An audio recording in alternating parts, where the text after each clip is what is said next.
Colonial hills elementary school field race प्रतियोगिता के दौरान एक दिन ओहियो एलिमेंट्री स्कूल का छात्र मैट भी इसमें हिस्सा लेने की जिद करने लगा। 9 वर्षीय मैट मानसिक कमजोरी स्पैस्टिक सेरेब्रल पाल्सी का शिकार है। इसके बावजूद वह दौड़ में शामिल होने को तैयार हो गया। दौड़ते हुए वह थक गया, लेकिन अपने सहपाठियों की मदद से उसने दौड़ पूरी कर ली। YouTube पर इसका 5 मिनट का वीडियो अपलोड किया गया है, जिसमें मैट की मां के हाव भाव को देखकर आंखों में आंसू निकलते बिना नहीं रह सकते। वीडियो की स्टार्टिंग में मैट अपने सहपाठियों के साथ स्टार्ट लाइन पे खड़ा है। दौड़ शुरू होते ही वह पिछड़ जाता है, लेकिन उसका हौसला कमज़ोर नहीं होता। चेहरे पर मुस्कुराहट के साथ उसने दौड़ना जारी रखा। दौड़ पूरी करने के लिए मैदान के 2 चक्कर लगाने हैं, लेकिन एक चक्कर पूरा करते करते मैट के चेहरे पर थकान स्पष्ट नजर आने लगती है। उसके जिम टीचर उसके पास पहुंचते हैं, उसे दौड़ पूरी करने के लिए प्रोत्साहित करते हैं और अंत में उसके साथ साथ दौड़ने लगते हैं। माहौल तब भावनात्मक होने लगता है जब दौड़ पूरी कर चुके मैट के सहपाठी उसे प्रोत्साहित करने लगते हैं और फिर धीरे धीरे उसके सभी दोस्त मैट का साथ उत्साह बढ़ाने के लिए जोर जोर से उसका नाम पुकारने लगते हैं। इसमें मैट का उत्साह और बढ़ता है और वह फिनिश लाइन के करीब पहुंच जाता है।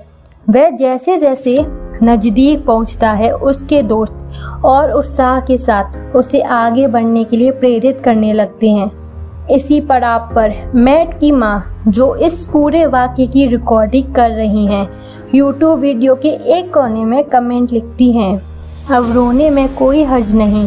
दौड़ अपनी अंतिम पड़ाव के करीब पहुंचती है तो मैट का उत्साहवर्धन करने वाली भीड़ में तब्दील हो जाते हैं।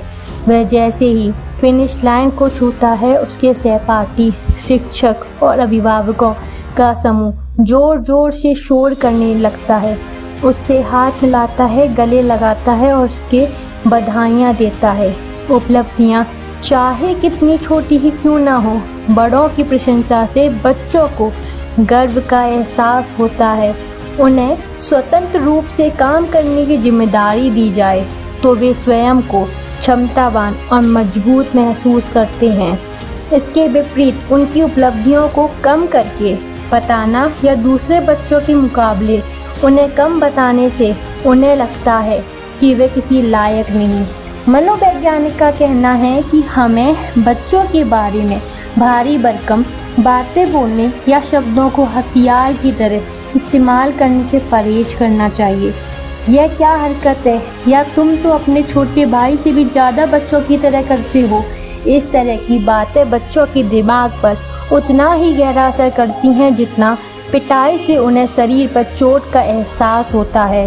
उनका मानना है कि बच्चों के बेहतर मानसिक विकास के लिए हमें उनके बारे में कुछ भी बोलते समय शब्दों का चुनाव सावधानी से करना चाहिए और दया का भाव रखना चाहिए। अपने बच्चों को ये समझाइए कि गलतियां सब करते हैं, उनकी कोई बात आपको पसंद ना आए, फिर भी उन्हें यह एहसास दिलाए कि आप उनसे प्यार करते हैं।